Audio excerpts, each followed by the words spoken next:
خاموش صحرا، جلتا ہوا آسمان، ریت کے ذروں پر بھٹکتی ہوئی ایک قوم، ہونٹ سوکھے ہوئے، آنکھوں میں سوال، اور ایک نبی آسمان کی طرف دیکھتا ہوا۔ کیا ایک لاٹھی پتھر سے پانی نکال سکتی ہے؟ کیا رب کا حکم ناممکن کو ممکن بنا سکتا ہے؟ یہ صرف پانی کا واقعہ نہیں، یہ ایمان، صبر اور رب پر مکمل بھروسے کی داستان ہے۔ یہ واقعہ ہے حضرت موسیٰ علیہ السلام کا، بنی اسرائیل کا، اور اس پانی کا جو موت اور زندگی کے درمیان فرق بن گیا۔ قرآن کریم میں بیان کردہ یہ واقعہ صرف ایک معجزہ نہیں بلکہ ایک مکمل سبق ہے، قیادت کا، شکر کا اور اللہ پر یقین کا۔ آج ہم اس واقعے کو ایک اسلامی دستاویزی انداز میں اس طرح بیان کریں گے۔ مصر کی غلامی ختم ہو چکی تھی، فرعون غرق ہو چکا تھا، بحر قلزم راستہ دے چکا تھا، لیکن آزادی کے بعد آسانی نہیں آئی۔ بنی اسرائیل صحرا میں داخل ہو چکے تھے، چاروں طرف ریت، دور دور تک پانی کا کوئی نشان نہیں۔ دن کا سورج آگ برساتا، رات کی ہوا سرد اور بے رحم، بچے روتے تھے، بوڑھے کمزور ہو رہے تھے، اور قوم پیاس سے نڈھال۔ یہ وہ لمحہ تھا جب انسان کی حقیقت سامنے آتی ہے۔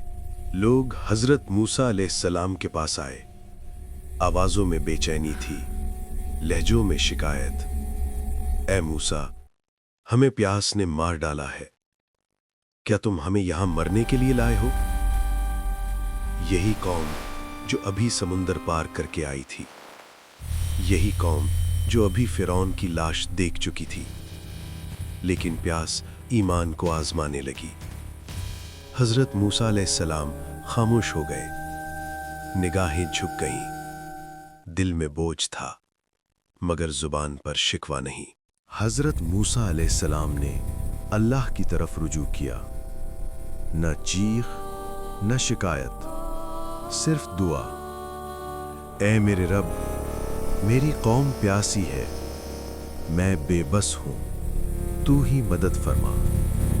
یہ وہ مقام ہے جہاں نبی اور رب کے درمیان کوئی پردہ نہیں رہتا۔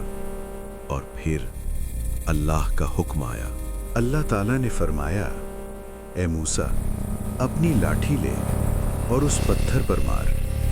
صحرا میں ایک بڑا پتھر تھا، خاموش، ساکت، بظاہر بے جان۔ حضرت موسیٰ علیہ السلام آگے بڑھے، قوم کی نظریں ان پر تھیں، سانس رکی ہوئی تھی۔ کیا واقعی یہ پتھر پانی دے گا؟ لاٹھی بلند ہوئی، فضا میں لمحہ بھر کے لیے سکوت چھا گیا، اور پھر لاٹھی پتھر سے ٹکرائی۔